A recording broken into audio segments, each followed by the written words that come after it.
Can you share with us your views on cannabis and your position on it being a part of Riverside? 30 seconds. 30 seconds.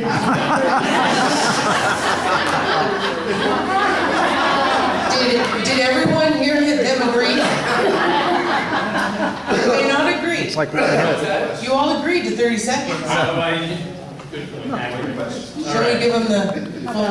Yeah. Yes. All right, you can have the full. All right, well, I'll try and be as brief as I can. So the research that I have seen about cannabis shops, the revenue that we bring in as a city does not equal the services and fees that we pay out. And so for me, I do not believe that Riverside needs to have cannabis shops in strip malls. We do not need to see them everywhere. There are spots you can go if you would like to do that. You are 100% legal to do that. You can go pick it up in a different city and do that in your home or outside, you're legal. But as far as Riverside goes, I do not believe that we need to have cannabis shops in the city. All that you did in 30 seconds. I was trying. I set the bar for that. Again, working for the DA's office, I know what we can do, what we can't do.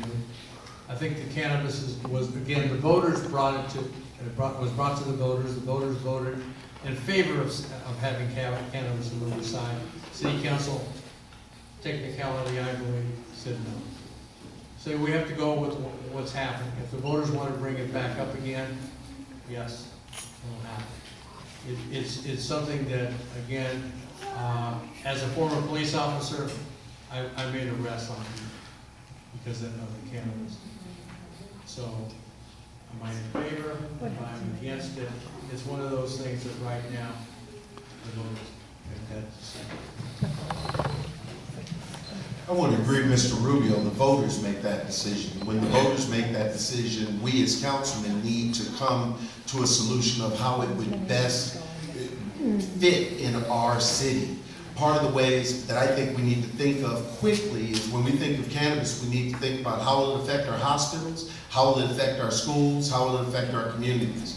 I personally think that if we were going to do cannabis, which I agree because our citizens said have it, now how do we make it happen? And also, how do we put it in places that it does not affect our schools and our kids? And I think the best way that we can do that is to have state-run stores so we don't have to worry about all the nefarious individuals trying to run an illegal black market.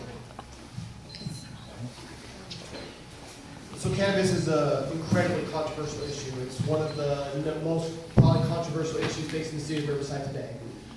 The state of California overwhelmingly voted in favor of Prop 64, which allowed cannabis dispensaries in the state.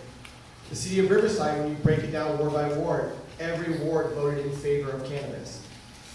In Ward 3, it had the lowest approval. It barely crossed the 50% threshold. So I think it's important to understand that cannabis isn't a destructive force. If it was, it wouldn't be used in the medical ways it is so often. That being said, it's no different than alcohol. It has to be regulated properly, it needs to be taxed properly, and it needs to be regulated in a way that makes sure it's kept away from schools and it doesn't negatively impact our community. I believe in a wait-and-see approach when it comes to this. I want to have a full study done on this so we can actually see a full cost-benefit analysis so that we can make the best decision for our community possible.